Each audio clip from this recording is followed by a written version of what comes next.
अस्सलामुअलैकुम वीवर्स, उम्मीद करता हूँ कि आप खैरियत से होंगे। तो वीवर्स, आपने देखा था इससे पिछले व्लॉग के अंदर कि हम लोधरा में थे और लोधरा से वापसी बहावलपुर जाते हुए रास्ते में हमें मुश्तरका बलोचिस्तान होटल आता है और होटल्स भी है और साथ में फ्यूल स्टेशन भी है। तो हमने यहाँ सोचा कि स्टॉप करते हैं, यहाँ पे रुकते हैं। तो दोस्त ने इशारा किया कि आप बाइक उधर पार्किंग पे लगा दे, तो इधर पार्क करते हैं बाइक को और मुश्तरका बलोचिस्तान का विज़िट भी करते हैं और कुछ खाते पीते भी हैं। मुश्तरका बलोचिस्तान जो होटल है ये लोधरा और बहावलपुर में फ़ेमस है और यहाँ पर हर तरह का आपको खाना दस्तयाब है।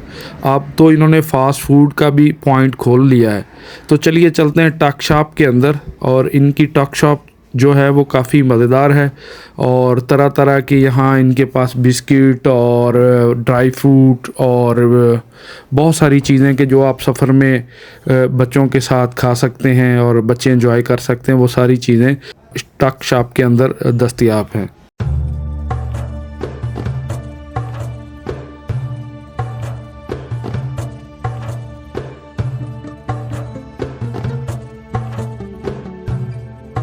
तो चलिए दोस्तों, अब चलते हैं सिटिंग एरिया की तरफ और हमने 2 बर्गर का ऑर्डर दे दिया है। तो इतनी देर में बर्गर आते हैं। चलते हैं सिटिंग एरिया में, यहाँ बैठने की जगह है। तो यहाँ पे जो निज़ाम है बैठने का वो सारा फर्शी निज़ाम है, यानी कि नीचे बैठने का निज़ाम है। तो चलिए हॉल के अंदर चलते हैं। इनके 2 हॉल हैं और फैमिली हॉल जो है वो अलग से है। फैमिली के लिए अलग पर्दे का इंतज़ाम है।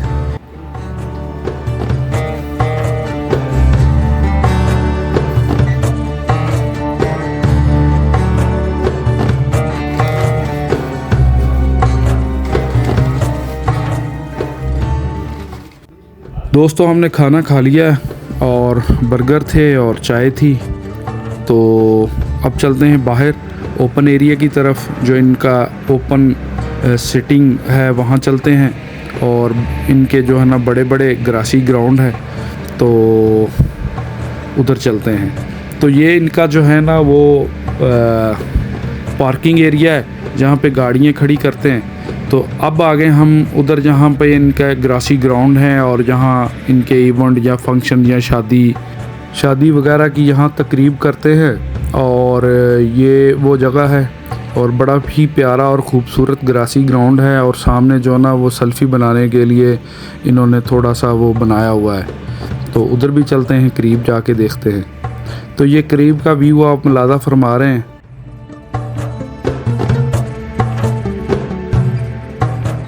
तो ये बहुत ही प्यारा यहाँ आबशारें बनाई हुई हैं। शाम के टाइम यहाँ पानी जो है ना वो बहता है और यहाँ सिटिंग है कुर्सियों की और राहदारियाँ बनाई हुई हैं। बड़ा ही साफ़ सुथरा माहौल है और बहुत ही खूबसूरत लग रहा है। तो चलिए दोस्तों, अब हम चलते हैं वापस। तो बहावलपुर की तरफ निकलते हैं। तो हम चलते हैं पार्किंग में।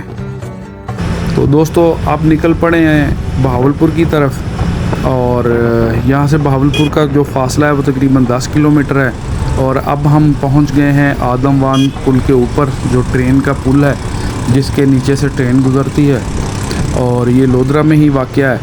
तो अब हम जा रहे हैं टूल प्लाज़ा, जो बहावलपुर का टूल प्लाज़ा है उसकी तरफ। हम पुल जो है वो तकरीबन क्रॉस कर ही चुके हैं, पुल से नीचे उतर रहे हैं। तो यहाँ से जो टूल प्लाज़ा है वो 1 किलोमीटर के फासले पर है। तो टूल प्लाज़ा जैसे ही गुज़रेंगे तो दरिया शुरू हो जाएगा। गाड़ियों और बसों ने तो टूल की पर्ची देनी होती है, बाइक के लिए जो है ना टूल की पर्ची नहीं है। तो हम जो है ना अपनी लेफ़्ट साइड से गुज़रते हैं। तो ये आगे रिक्शा जा रहा है, इसके बिल्कुल पीछे पीछे आराम से गुज़रते हैं। तो जैसे ही हम ये टूल प्लाज़ा गुज़रते हैं तो आगे जो है ना दरिया शुरू हो जाता है। तो दरिया जैसे गुज़रते हैं तो बहावलपुर शुरू हो जाता है। तो दोस्तों, उम्मीद करता हूँ कि आज का ये व्लॉग आपको काफ़ी पसंद आया होगा। तो मैं पहुँच गया हूँ दरिया वाले पुल पे। तो अपना बहुत सारा ख्याल रखें। मिलते हैं नेक्स्ट व्लॉग के अंदर। अल्लाह हाफिज़।